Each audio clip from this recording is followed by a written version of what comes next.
दोस्तों, एक कदरी गीत सुना, आप लोग को कैसा लगा कमेंट बॉक्स में बताइएगा, शेयर सब्सक्राइब करिएगा। हमका सड़िया ली आई दमदन पूरी पिया, रंग रहेगा पूरी पिया ना। हमका सड़िया ली आई दमदन पूरी पिया, रंग रहेगा पूरी पिया ना। हमका सड़िया ली आई दमदन पूरी पिया, रंग रहेगा पूरी पिया ना।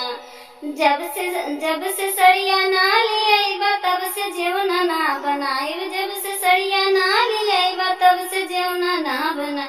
हमरे जेवना के लगी है मजूर पिया, रंग रहे कपूर पिया ना। हमरे जेवना के लगी है मजूर पिया, रंग रहे कपूर पिया ना। हमका सड़िया ले आई दमदन पूरी पिया, रंग रहे कपूरी पिया ना। हमका सड़िया ले आई दमदन पूरी पिया, रंग रहे कपूरी पिया ना।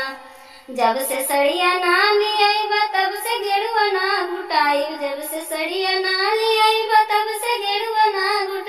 हमरे गेड़ुआ के लगी है मजूर पिया, रंग रहे कपूर पिया ना। हमरे गेड़ुआ के लगी है मजूर पिया, रंग रहे कपूर पिया ना। हमका सड़िया ले आई दमदन पूरी पिया, रंग रहे कपूरी पिया ना।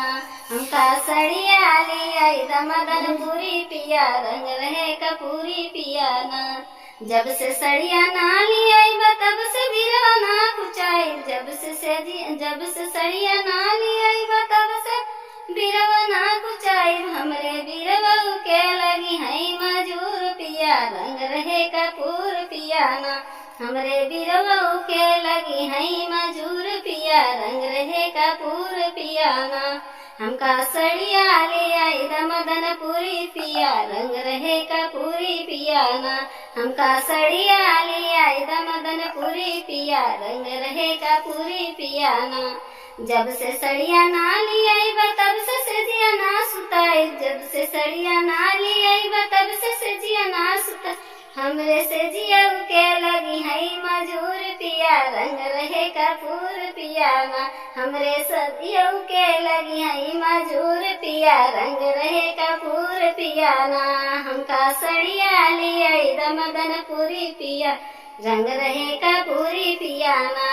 हमका सड़िया ले आई दमदन पूरी पिया, रंग रहे कपूरी पिया ना। हमका सड़िया ले आई दमदन पूरी पिया, रंग रहे कपूरी पिया ना।